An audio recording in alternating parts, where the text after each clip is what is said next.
The last city of Thesson Prime burned beneath a green sky. Admiral Korath Ven stood on the bridge of his warship and watched the destruction through the main viewing screen. His scales, normally a proud shade of bronze, had turned pale with exhaustion and grief. For 6 days, his fleet had tried to hold the line. For 6 days, they had failed. "Admiral," his communications officer said quietly, "the evacuation transports are away.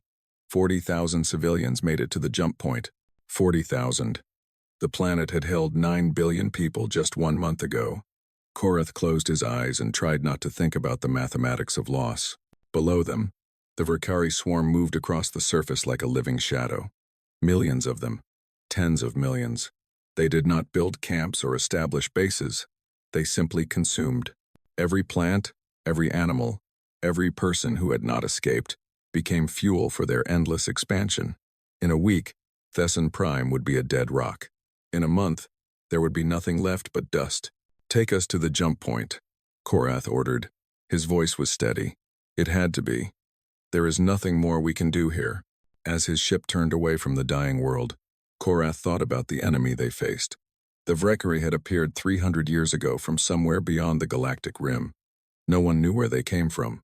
No one knew why they had come. They simply arrived and began to feed. They were perfect predators. Evolution had shaped them into killing machines over millions of years. Each Vrikari stood 3 meters tall, on 8 powerful limbs. Their bodies were covered in armor that could stop most weapons. Their distributed nervous system meant you could destroy half their body and they would keep fighting. Worst of all, they shared a hive mind that connected millions of individuals into a single thinking organism. When one Vrikari learned something, all Vrikari learned it. When one Vrikari found a weakness in your defenses, every Vrikari in the galaxy knew about it within hours. The Galactic Compact had fought them for 3 centuries. 47 species had united against the common threat. They had thrown their greatest fleets, their most advanced weapons, their best minds at the problem. Nothing had worked. The Vrikari adapted to every strategy. They countered every weapon. They kept coming, kept feeding, kept growing, and now they were winning. 3 weeks later, Korath sat in the Great Council Chamber on Nexus Station, the heart of the Galactic Compact. Representatives from all 47 member species filled the curved rows of seats that rose toward the ceiling. The air was thick with different atmospheric mixtures, pumped through individual environmental systems to keep each delegate alive. The smell of fear, however, was universal. High Counselor Teth, an ancient being whose species communicated through color patterns on their skin, called the session to order. Their body flickered through shades of deep blue and purple as they spoke through a translator device. "We have all seen the reports from Thesson Prime. We have all seen the projections. At the current rate of expansion, the Vrikari Dominion will reach the core worlds within 30 years. Within 80 years, there will be no member species left." The chamber erupted in noise. Shouts, clicks, whistles, and growls in dozens of languages overlapped into chaos. Some delegates demanded new weapons programs. Others called for negotiations, even though the Vrikari had never responded to any attempt at communication. A few quietly suggested that the time had come to flee, to abandon the galaxy entirely, and hope to find safety in the void between stars. Korath listened to it all and felt nothing but emptiness. He had spent his entire military career fighting the Vrikari. He had watched friends die. He had ordered retreats that left billions to their fate, and none of it had mattered. The Vrikari were a force of nature, as unstoppable as a black hole, as inevitable as entropy itself. "If I may speak," the voice was soft, but something in its tone cut through the chaos. The chamber fell silent as delegates turned to look at the speaker. Ambassador Yeneth rose slowly from her seat. She was Keth, an insectoid species known for their patience and long memories. Her compound eyes reflected the chamber's lights, like scattered jewels. She was very old, even by Keth standards. Korath had heard that she remembered the first Vrikari attacks, 3 centuries ago. "We have tried everything," Yeneth said. "We have built weapons. We have formed alliances. We have sacrificed entire worlds to slow them down. Nothing has worked. The Vrikari are perfect predators. They cannot be reasoned with. They cannot be stopped. We all know this. Then why waste our time with speeches?" Someone shouted. Yeneth's wings buzzed softly, the Keth equivalent of a patient smile. Because there is one option we have never considered. One species we have never approached. She touched a control on her podium, and a holographic display appeared in the center of the chamber. It showed a small yellow star in an unremarkable spiral arm. Around it orbited a handful of planets, one of which was highlighted in blue. Humans, Yeneth said. Species designation H7291. First contact occurred 400 standard years ago, during a routine survey mission. Korath leaned forward slightly. He had heard of humans, but only in passing. They were a young species, barely into their spaceflight age. They controlled a tiny territory, no more than a few dozen star systems. They had been evaluated for compact membership and rejected. I remember that survey, another delegate said. A Mallory diplomat, if Korath recalled correctly. The Mallory had beautiful singing voices and a reputation for thorough research. The humans were classified as a risk, internally aggressive, psychologically unstable. The survey team recommended isolation and monitoring. Yes, Yeneth agreed. The survey team was terrified of them. Do you know why? She changed the display. Now it showed images that made Korath's stomach turn. Cities reduced to rubble. Mass graves. Weapons that poisoned the very air. Soldiers marching in perfect formation, their faces empty of all emotion except hatred. Humans spent most of their history trying to kill each other, Yeneth said calmly. They invented weapons capable of destroying their entire world.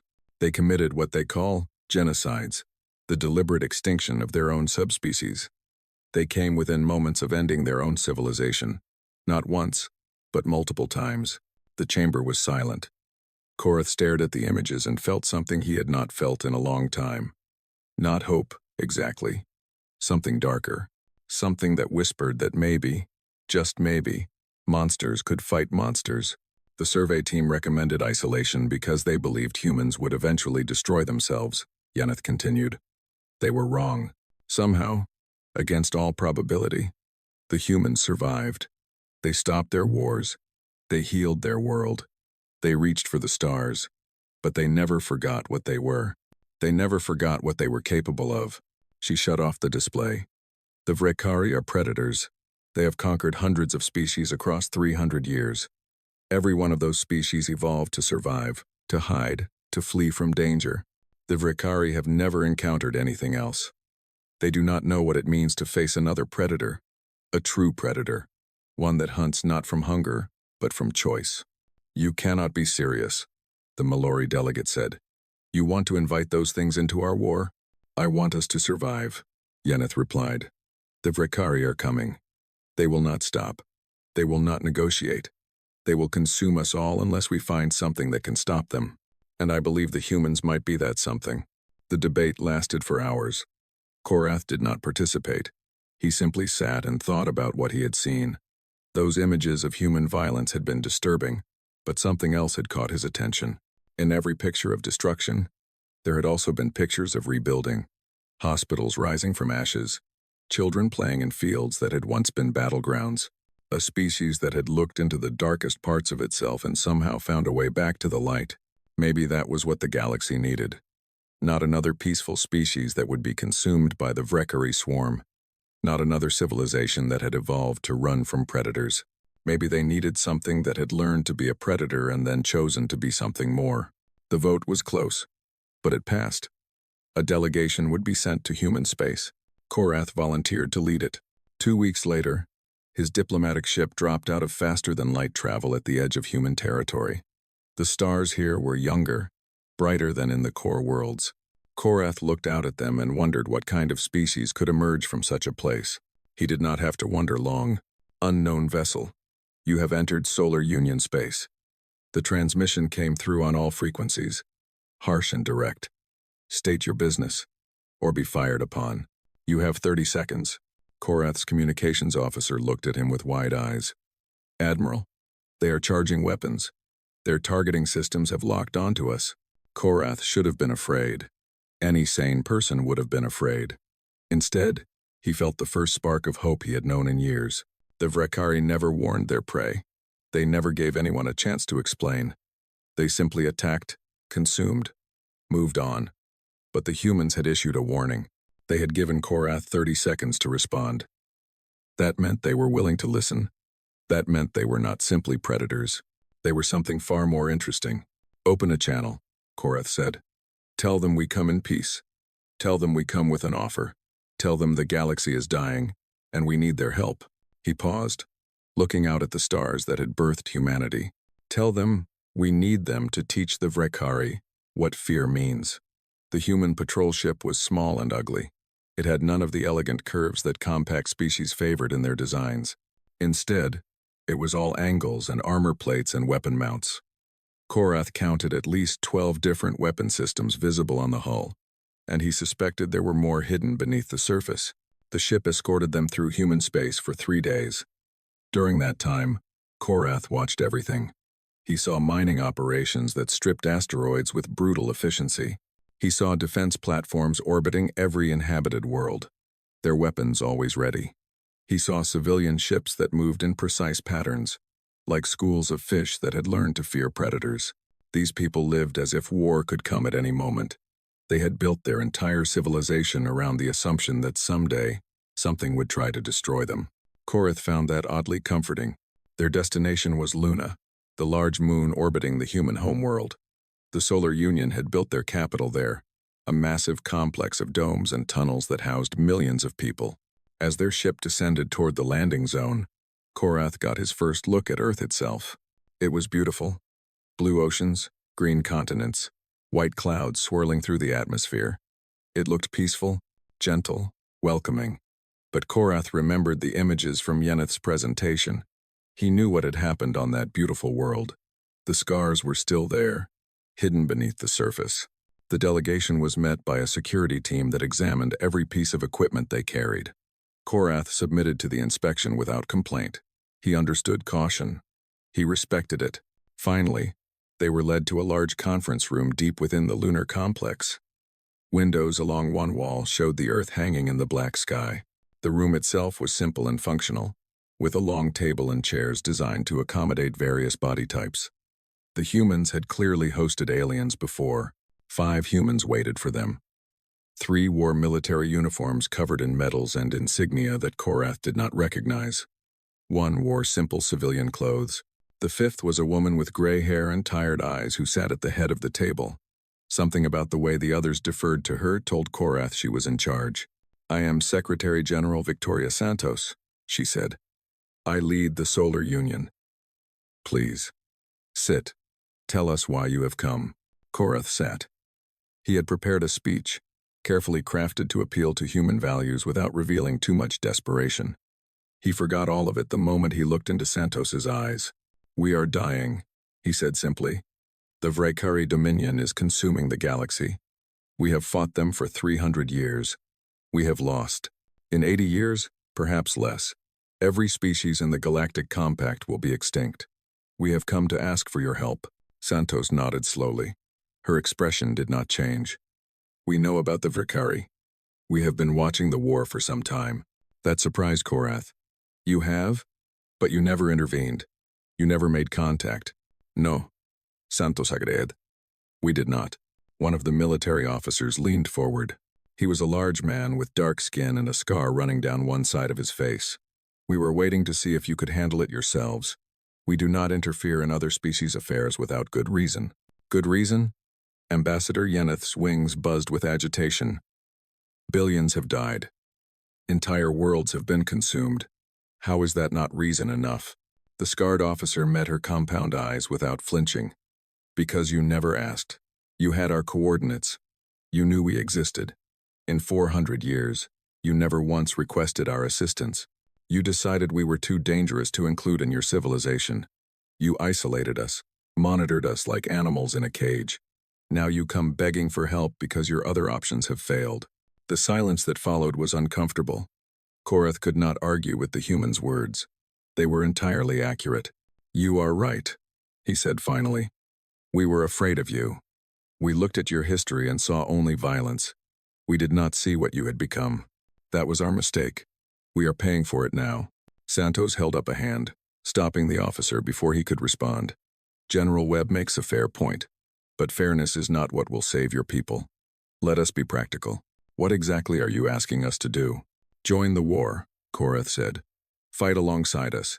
Help us stop the Vrekari before they consume everything. And what would we gain from this arrangement? The question caught Korath off guard. He had expected humans to be motivated by compassion, by a desire to protect innocent life. He had not expected them to negotiate. The gratitude of the compact. Trade agreements, technology exchanges. Whatever you want. Santos smiled, but there was no warmth in it. We already have everything we need.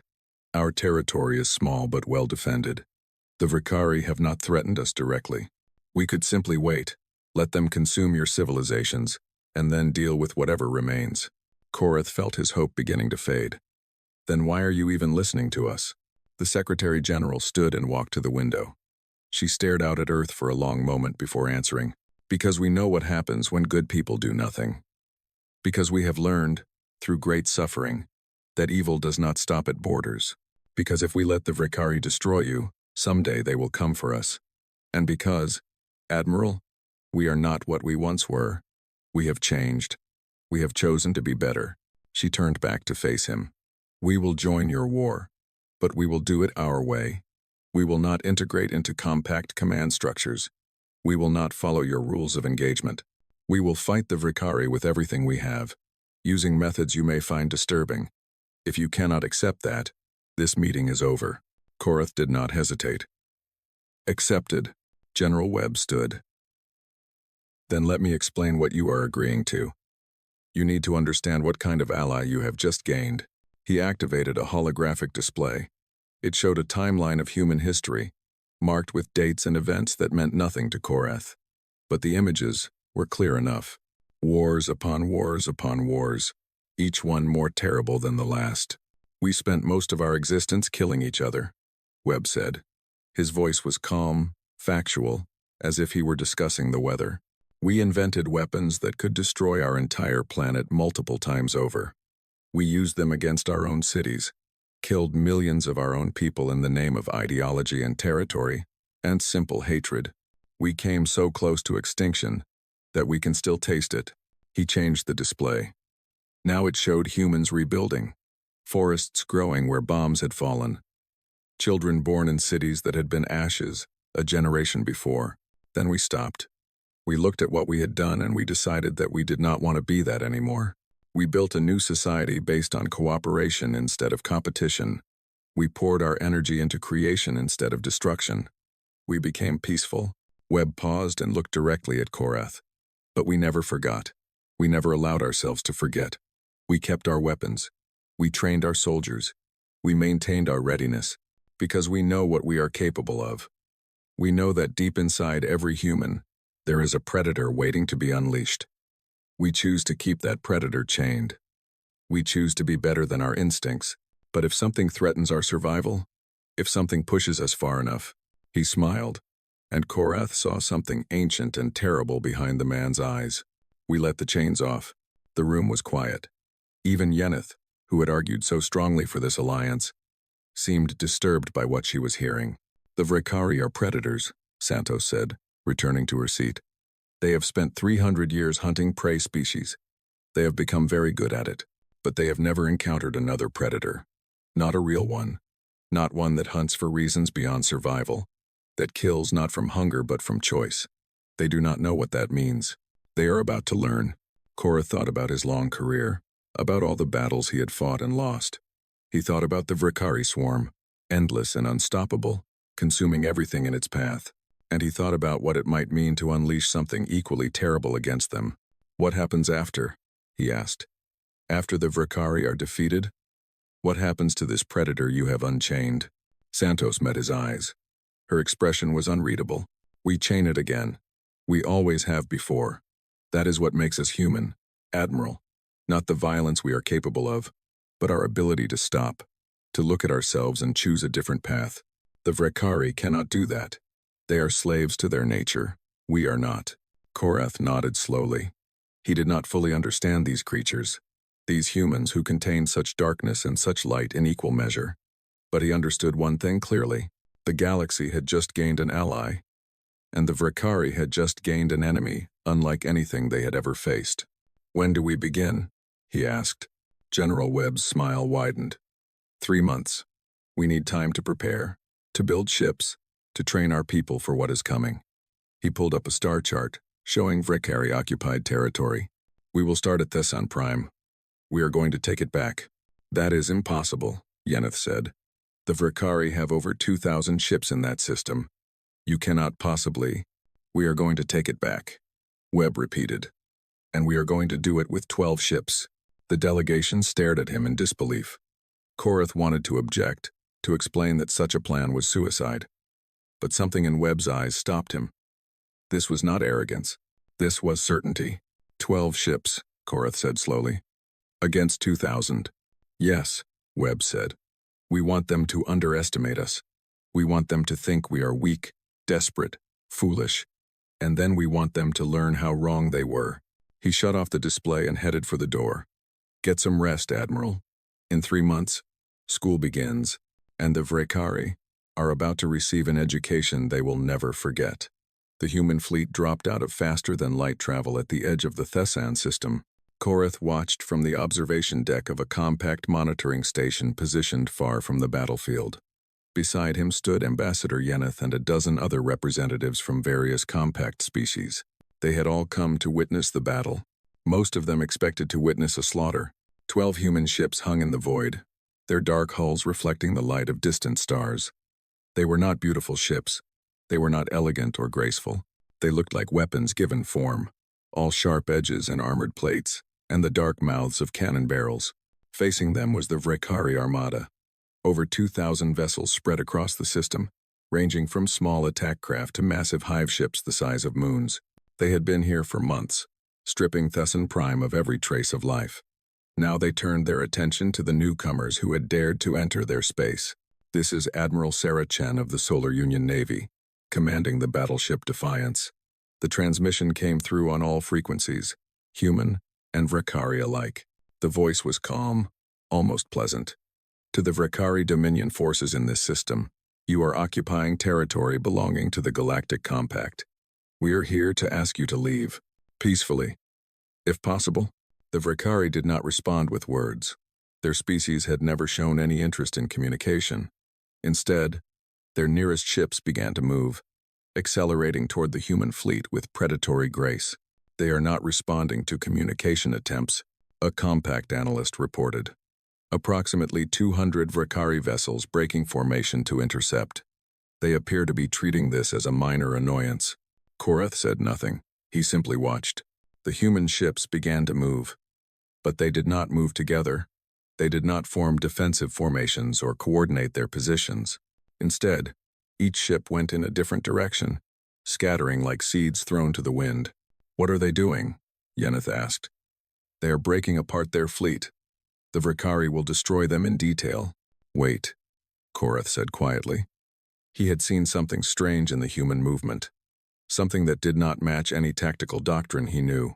The first Vrekari ships entered weapons range and opened fire. Their particle beams sliced through space, aimed at the nearest human vessel. The human ship did not try to dodge. It did not raise defensive shields. It simply turned and charged directly at the incoming fire. They are insane, someone whispered. The human ship took hit after hit. Armor plates vaporized. Hull breaches opened along its length. It should have been destroyed in seconds. Instead, it kept coming, accelerating faster and faster until it slammed directly into the lead Vrekari ship. Both vessels disappeared in a ball of nuclear fire. Analysis, a compact officer called out. Human ship reactor core was deliberately overloaded on impact. They turned their own ship into a bomb. The remaining human ships did not pause to mourn their fallen comrades. They were already moving, each one engaging multiple Vrekari vessels with a ferocity that defied explanation. They did not fight defensively. They did not try to preserve themselves. They attacked with everything they had, pouring fire into the enemy without regard for their own survival. A second human ship went down, torn apart by concentrated fire from a dozen Vrekari vessels. But before it died, it launched something, a cloud of small objects that spread through the Vrekari formation. Moments later, the objects detonated. Antimatter warheads, weapons the Compact had banned centuries ago as too dangerous, too destructive, too likely to cause collateral damage. The Vrikari did not care about collateral damage. Apparently, neither did the humans. They are using weapons of mass destruction, Yeneth said. Her voice was hollow with shock. They are violating every treaty, every convention, every law of civilized warfare. Korath watched as a third human ship released a swarm of self-replicating drones that began tearing into Vrikari hulls. The Vrikari never signed those treaties. The humans are fighting the enemy on its own terms. The battle continued for 6 hours. The compact observers watched in horrified fascination as the human fleet was slowly destroyed. Ship after ship fell to Vrikari, weapons. Each one died fighting, taking as many enemies with it as possible. The humans did not retreat. They did not surrender. They simply kept attacking until there was nothing left. But the Vrikari were dying too, far more than anyone had expected. The human ships did not fight like anything the Vrikari had encountered before. They did not follow patterns. They did not use predictable tactics. Each captain seemed to make decisions based on something beyond logic, beyond calculation. They took risks that no sane commander would take. They sacrificed themselves to create opportunities that should have been impossible. And the Vrikari hive mind could not adapt. It was designed to analyze enemy tactics, find patterns, and exploit weaknesses. But the humans had no patterns. Their attacks seemed almost random, driven by instinct and aggression, rather than calculated strategy. By the time the hive mind understood what one human captain was doing, that captain was dead, and another was trying something completely different. Final count, the analyst reported when it was over. Human losses, 8 ships, approximately 4,000 personnel. Vrikari losses, 347 ships, estimated 60,000 individuals. The observation deck was silent. Everyone was trying to process what they had just witnessed. The human fleet had lost. 8 of their 12 ships were gone, but they had taken over 300 Vrikari vessels with them. That was a kill ratio unlike anything in the history of the war. No compact force had ever achieved anything close, and the 4 surviving human ships were not retreating. They were moving toward the largest Vrikari vessel in the system, a command ship that coordinated the hive mind's local operations. Defiance to all Vrikari forces. Admiral Chen's voice came through again. She sounded tired but satisfied. That was round 1. We have reinforcements arriving in 6 hours. I suggest you reconsider your position in this system. For a long moment, nothing happened. Then, slowly, the remaining Vrikari fleet began to pull back. They were not retreating, not exactly, but they were creating distance, giving themselves room to maneuver. They are afraid, Korath said. He could hardly believe the words as he spoke them. The Vrikari are actually afraid. Not afraid, Yeneth corrected. Uncertain. The hive mind is trying to process what just happened. They have never encountered anything like this. They do not know how to respond. The 4 human ships reached the Vrikari command vessel. Korath expected them to destroy it, to complete their mission with one final act of violence. Instead, they matched its course and speed, holding position alongside it like hunters circling wounded prey. Then the humans did something even more unexpected. They boarded. The reports came in fragments over the next few hours. Human marines in sealed combat armor, cutting through Vrikari hull plates with plasma torches, fighting in the corridors of the massive ship, room by room, deck by deck. The Vrikari fought back with terrible ferocity. But the humans did not stop. They pushed forward through casualties that would have broken any compact unit. Finally, it was over. The Vrikari command ship was in human hands. Admiral Chen's final transmission of the day was directed not at the compact, but at the Vrikari themselves. To the Dominion hive mind, we have captured your command vessel intact. We have access to your tactical networks. We have your navigation data. We know where your homeworld is. She paused, letting the words sink in. We are coming. You can run, or you can fight. It does not matter to us. Either way, this war has just changed. You are no longer the hunters. You are the hunted. The transmission ended. Korath looked at the devastation on his display screen, the wreckage of human and Vrikari ships alike. The expanding clouds of debris that marked where thousands had died. He thought about what he had just witnessed, the courage, the brutality, the willingness to sacrifice everything for victory. What have we unleashed? Yeneth asked quietly. Korath did not answer. He did not know. But he remembered what the humans had told him. They had spent their history learning to be predators, and then they had learned to be something more. They had chained the monster inside themselves. Now they were letting it loose. The Vrekkari had ruled this galaxy through fear for 300 years. They had never known what it meant to be afraid themselves. That was about to change. In the weeks that followed, intelligence reports would confirm what the battle data suggested. The Vrekkari hive mind had sent a priority message to every connected individual in the Dominion. A warning. An alert. It was a simple message. Just 2 words in the Vrekkari chemical language. But those 2 words had never been used before in all of recorded Vrekkari history. They did not have a concept for what they described. The translators did their best. New threat. Priority extinction. The Vrekkari had finally found something they wanted to kill more than they wanted to feed.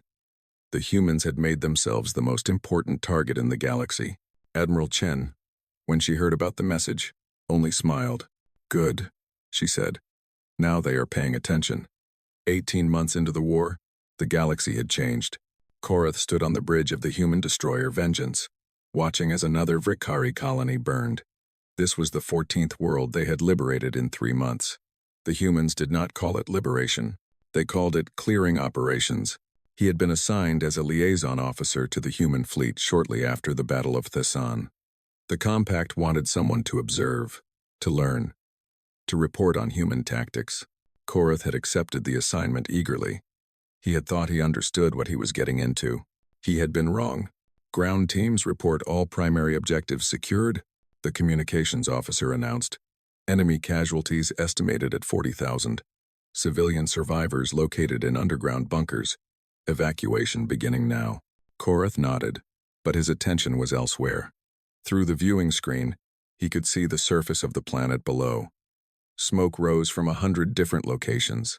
The Vrekkari had built massive feeding complexes across the world, processing the biomass of an entire ecosystem. Now those complexes were ruins. The humans had not simply destroyed them. They had done something far more calculated. Replay the ground assault footage, Korath said. The communications officer hesitated. Admiral, I don't think. Replay it. The screen filled with recordings from Marine helmet cameras. Korath watched as human soldiers moved through Vrekkari tunnels, their weapons blazing. The footage was chaotic, violent, terrifying, but that was not what bothered him. What bothered him was the audio. The humans had rigged speakers throughout their combat armor. As they fought, those speakers played sounds. Recordings of Vrekkari dying, the chemical screams of their kind, captured from previous battles and amplified to maximum volume. The sound filled the tunnels, echoing off walls, impossible to escape. The effect on the Vrekkari was immediate and devastating. They were hive-mind creatures, connected to each other through chemical signals. Hearing the death screams of their kin triggered deep evolutionary responses. Panic, confusion, terror. The humans had weaponized fear itself. Computer, end playback, Korath said quietly. The screen went dark. Korath stood in silence for a long moment, thinking about what he had seen. Then he went to find Commander Rachel Torres, the officer in charge of ground operations. He found her in the ship's training bay, overseeing a group of Marines as they practiced close-quarters combat. She was a small woman with dark hair cut short, and scars on her arms that spoke of many battles. When she saw Korath approaching, she dismissed the Marines and turned to face him. Admiral, what can I do for you? I want to understand, Korath said. The psychological warfare. The terror tactics. Is it really necessary? Torres studied him for a moment. Her expression was unreadable. Walk with me. They left the training bay and moved through the ship's corridors. Torres did not speak at first. She seemed to be gathering her thoughts, choosing her words carefully. You know what the Vrekkari did to my homeworld? She finally asked. I know I do not. Mars Colony 7. 12 million people. I was 8 years old when they came. Torres's voice was flat, emotionless. My parents hid me in a supply closet. I listened while they were killed. I stayed in that closet for 3 days until the evacuation teams found me. 3 days, listening to the sounds of the Vrekkari feeding. Korath did not know what to say. I am sorry. I'm not telling you this for sympathy. Torres said. I'm telling you because it explains why we fight the way we fight. The Vrikari spent 300 years teaching the galaxy to fear them. They used terror as a weapon. They made species so afraid that they could not think, could not plan, could not resist. She stopped walking and turned to face him. We are doing the same thing to them. We are teaching them that humans are something to fear. We are breaking their confidence, their certainty, their belief that they are the ultimate predators. By the time we are done, they will flinch every time they see a human ship. They will hesitate every time they face human soldiers, and that hesitation will cost them. But at what cost to yourselves? Korath asked. This kind of warfare, it changes those who practice it. I have seen what happens to soldiers who embrace cruelty. Torres smiled, but there was no humor in it. You think we don't know that? Every Marine in this fleet has regular psychological evaluations. We rotate combat personnel constantly. We have support systems, counseling, decompression protocols. We know exactly what we are asking our people to do. We know the price they pay. And you accept that price? We accept that it is necessary. The Vrikari have killed trillions of sentient beings. They will kill trillions more if we do not stop them. If terrifying them saves lives, ours and yours, then yes, we accept the cost. They had reached an observation window. Torres gestured at the planet below, where evacuation shuttles were rising from the surface. 40,000 Vrikari dead today, but 60,000 civilians saved. 60,000 people who would have been consumed by the Dominion if we had not come. That is the calculation we make every single day. Is it ugly? Yes. Is it brutal? Yes. Is it necessary? She met Korath's eyes. You tell me, Admiral. You have been fighting this war for 300 years. How many people did your clean, civilized tactics save? Korath had no answer. In the months that followed, he watched the humans continue their campaign. They did not just fight the Vrikari, they studied them, learned their psychology, exploited their instincts. Human intelligence officers discovered that the Vrikari hive mind had trouble processing certain emotional states. Fear was one. Another was doubt. The humans exploited both mercilessly. They began leaving survivors. Not many, just enough to carry stories back to the hive mind. Stories of human ferocity. Stories of battles where the Vrikari had been outmatched, outthought, outfought. Stories that spread through the collective consciousness like a virus, infecting millions of Vrikari with something they had never experienced before. Uncertainty. The Vrikari had always known exactly what they were. They were predators, the ultimate hunters, the apex of evolution. That certainty was the foundation of their society, their psychology, their entire way of being. Now that foundation was cracking. Korath witnessed the change firsthand during a boarding action on a Vrikari transport. The Marines moved through the ship with practiced efficiency, clearing compartment after compartment. But when they reached the central hold, they found something unexpected. The Vrikari there had not fought. They had not tried to flee. They had simply stopped. They sat motionless, their compound eyes staring at nothing, their limbs hanging limp at their sides. They were still alive, but something had broken inside them. What happened to them? Korath asked. The Marine lieutenant shook his head. We're seeing this more often. The hive mind is struggling to process everything we're throwing at them.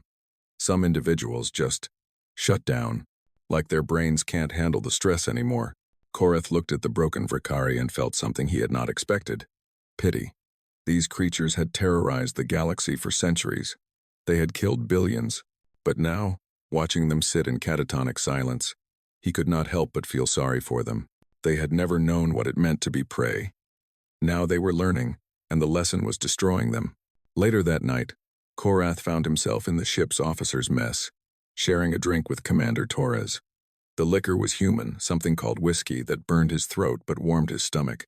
They sat in comfortable silence for a while, watching the stars through a nearby window. Do you ever wonder if we have gone too far? Korath asked. Torres swirled her drink thoughtfully.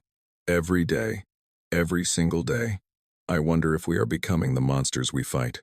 If the price of victory is our own humanity. And what do you conclude? She was quiet for a long moment. I conclude that the war will end. Someday, hopefully soon, the Vrikari will be defeated. And when that happens, we will have to look at ourselves in the mirror. We will have to face what we have done, what we have become. Some of us will not survive that reckoning. Some of us will be broken by it. She finished her drink and set the glass down. But that is tomorrow's problem. Today, we have a war to win. Today, we have people to save. Today, the only thing that matters is stopping the Vrekari before they consume everyone we love. The guilt, the doubt, the moral questions, we carry them with us. We do not ignore them, but we do not let them stop us either. Korath thought about her words as he made his way back to his quarters. The humans were strange creatures. They embraced violence and recoiled from it in equal measure. They committed terrible acts and agonized over them afterward. They were predators who constantly questioned their own nature. Maybe that was the key. The Vrekari never questioned themselves. They never doubted. They simply were what they were, without thought or reflection. The humans were different. They looked at the darkness inside themselves and consciously chose when to unleash it and when to hold it back. That choice was what made them dangerous. That choice was what made them human. And that choice, Korath suspected, would be what ultimately defeated the Vrekari. In the darkness of his cabin, Korath received a message from the fleet commander. The human armada had finished assembling. 2,000 ships, built in secret over the past 18 months. The largest human fleet ever created. They had a target, the Vrekari homeworld itself.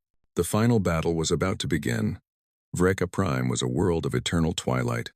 Its sun was old and red, casting long shadows across continents covered in the organic structures of the hive.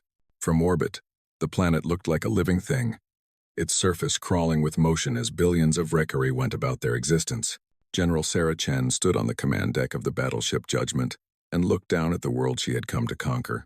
2 years ago, she had led 12 ships against 2,000. Today, she commanded over 2,000 ships of her own. The largest human armada ever assembled had come to end the war. The Vrekari knew they were coming. Their remaining fleets had gathered to defend their homeworld, forming a barrier of ships that stretched across the system. But Chen could see the gaps in their formation, the hesitation in their movements. The hive mind was afraid. For the first time in its long existence, it faced an enemy it did not know how to defeat.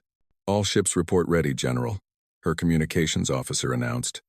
"Awaiting your order." Chen nodded slowly. She thought about the journey that had brought her here. The battles fought, the lives lost, the terrible things she had ordered her people to do in the name of victory. She thought about the Vrekari themselves, creatures that had never known anything but hunger and conquest, now trembling before an enemy they could not understand. She thought about what she was about to do. "Begin the assault," she said. The human fleet surged forward. Thousands of ships moved as one, their weapons blazing, their shields absorbing the desperate fire of Vrekari defenders. This was not the surgical strike of the first battle at Thusan. This was overwhelming force, applied without mercy or hesitation. The Vrekari fought back with everything they had. They threw ships at the human advance, sacrificed millions of their kind to slow the enemy down.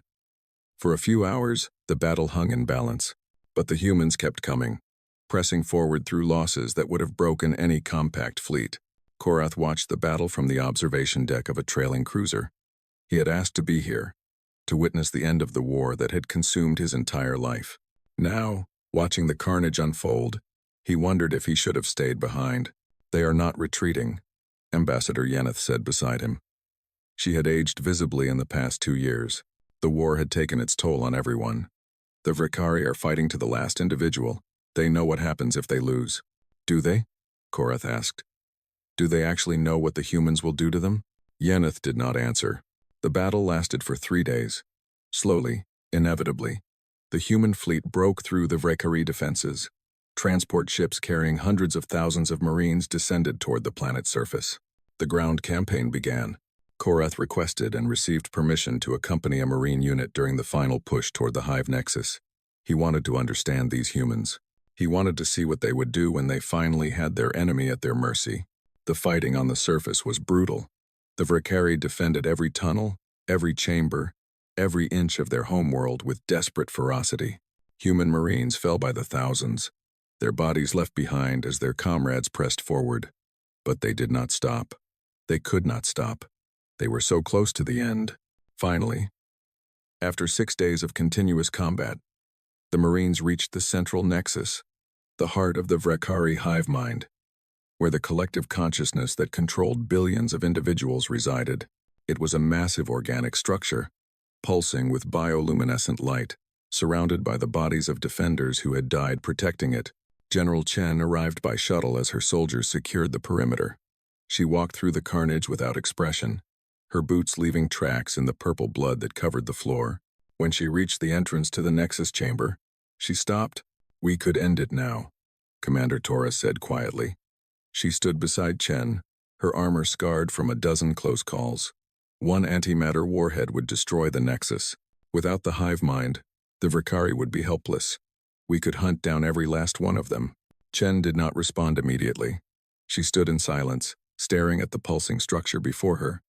Korath watched her carefully, trying to read her expression. "Set up a communication link," Chen finally said. "I want to talk to them." The engineers worked quickly. Within minutes, they had established a connection to the hive mind itself. The Vrikari had never communicated with other species before, but their language had been deciphered long ago from captured databases. Now, for the first time in history, a human would speak directly to the collective consciousness that had terrorized the galaxy for 3 centuries. "This is General Sarah Chen of the Solar Union," she said. Her voice was calm, measured, without anger or triumph. "You are defeated. Your fleets are destroyed.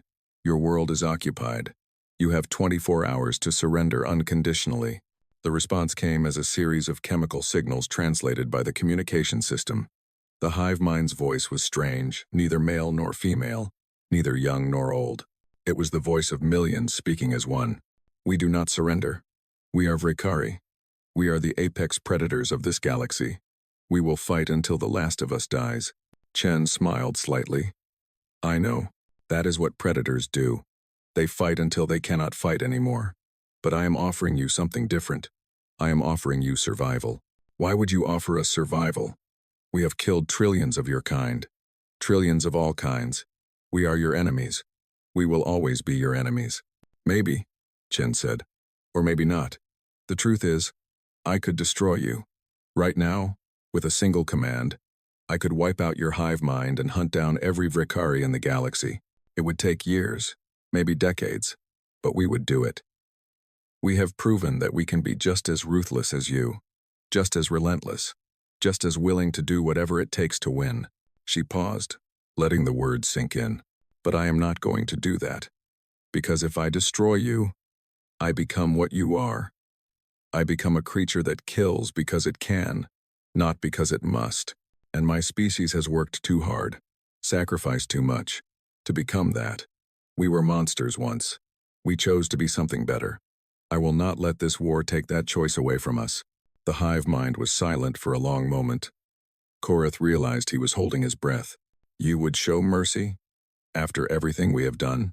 "I would show restraint," Chen corrected. "Mercy implies forgiveness. I am not forgiving you. I am simply choosing not to destroy you. There is a difference. We do not understand. You have the power to eliminate a threat to your existence. Why would you not use it?" Chen turned to look at Korath, who stood watching from the edge of the chamber. Their eyes met, and he saw something in her gaze that he had not expected. Exhaustion, sorrow, and beneath it all, a fierce determination. "Because power is not measured by what you can destroy," she said, turning back to face the Nexus. "It is measured by what you choose to spare. Any predator can kill. It takes something more to stop, to look at a defeated enemy and choose a different path. That is what separates us from you. That is what makes us human." The hive mind's response was slow in coming. When it finally spoke, there was something different in its voice, something that might have been confusion, or wonder, or the first stirrings of understanding. "We accept your terms. We surrender." Kagozit. The war was over. 20 years later, Korath stood on the observation platform of a joint human Vrikari research station, orbiting a newly discovered star. Below him, scientists from both species worked side by side, studying phenomena that neither could have explored alone. It was still strange to see Vrikari in anything other than combat, but times had changed. The Dominion no longer existed. In its place was a contained territory where Vrikari lived under strict supervision. They were not free, not yet, perhaps not ever, but they were alive. Generations were being born who had never known war, never tasted the flesh of other sentient beings. Slowly, carefully, the hive mind was learning new ways to be. "It still surprises me," Ambassador Yeneth said beside him. She was very old now, her compound eyes clouded with age. "That they actually stopped, that they chose mercy." Korath nodded. "I asked General Chen about it once, years ago, after the war ended. I asked her why she did not destroy them when she had the chance." "What did she say?" Korath smiled, remembering. "She said that humans know what it means to be monsters. They spent most of their history proving it, but they also know that they can choose to be something else. That is what makes them special, not their capacity for violence, but their capacity to stop." He watched a human researcher explaining something to a young Vrekari scientist. The alien listened with what might have been fascination, its compound eyes fixed on the diagrams floating in the air between them. "The measure of what you are is not what you do when you are weak," Korath said softly. "It is what you do when you are strong." The humans were strong enough to destroy the Vrekari completely. They were strong enough not to. Yeneth made a sound that might have been agreement or skepticism. "And what happens now? What becomes of the galaxy that the humans have saved?" Korath thought about the question for a long time before answering. "We learn," he said finally. "We watch them, we study them, and maybe, if we are lucky, we learn to be what they are.